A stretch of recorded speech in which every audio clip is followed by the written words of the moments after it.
Alors la région, avec ce rapport, se dote d'une nouvelle stratégie régionale de l'économie sociale et solidaire pour les 5 prochaines années, nécessaire pour mieux accompagner, mieux valoriser et expérimenter des projets au service d'une économie solidaire, mais agile sur les territoires.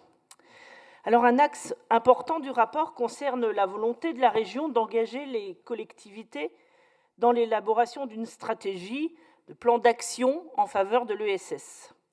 Alors je voudrais tout de même rappeler que les collectivités locales sont déjà pleinement impliquées dans l'ESS par la commande publique, notamment dans les communes, par la mise à disposition de terrains, par le biais de clauses sociales. Dans ma ville, nous insérons les clauses sociales pour les travaux à partir de 150 000 €, ou encore par l'organisation d'échanges et d'initiatives, et notamment dans le cadre du mois de l'ESS, dont je n'ai pas vu de traces dans le rapport.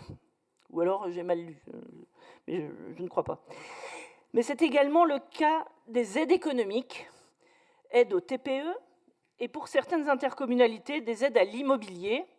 Et je crois d'ailleurs savoir que la métropole d'Orléans a soutenu fortement la SCOP Duralex.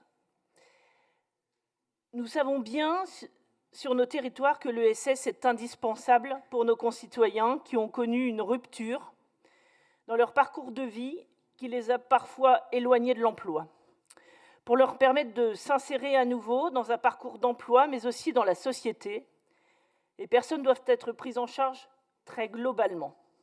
Je vais vous donner un exemple que je rencontre très souvent, et je dirais trop souvent.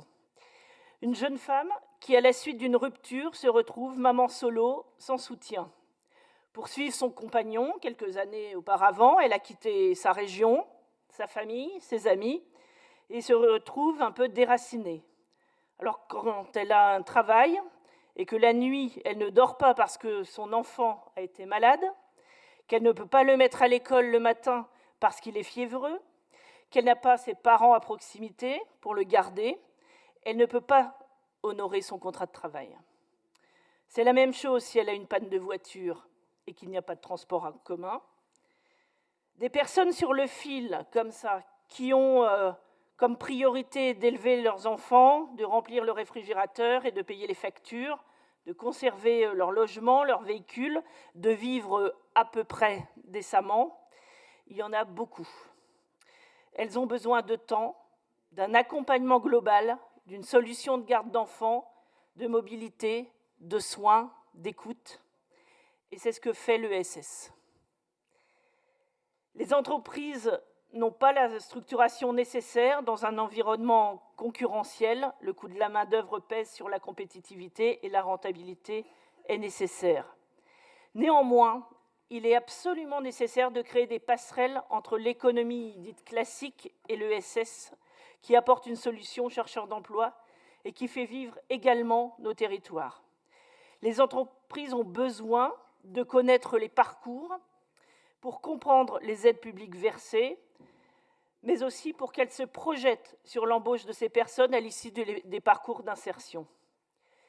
Il n'y a, à notre sens, pas cette porosité entre ces deux modèles économiques qui ont parfois du mal à se parler, mais qui peuvent tout à fait interagir, se comprendre et travailler ensemble.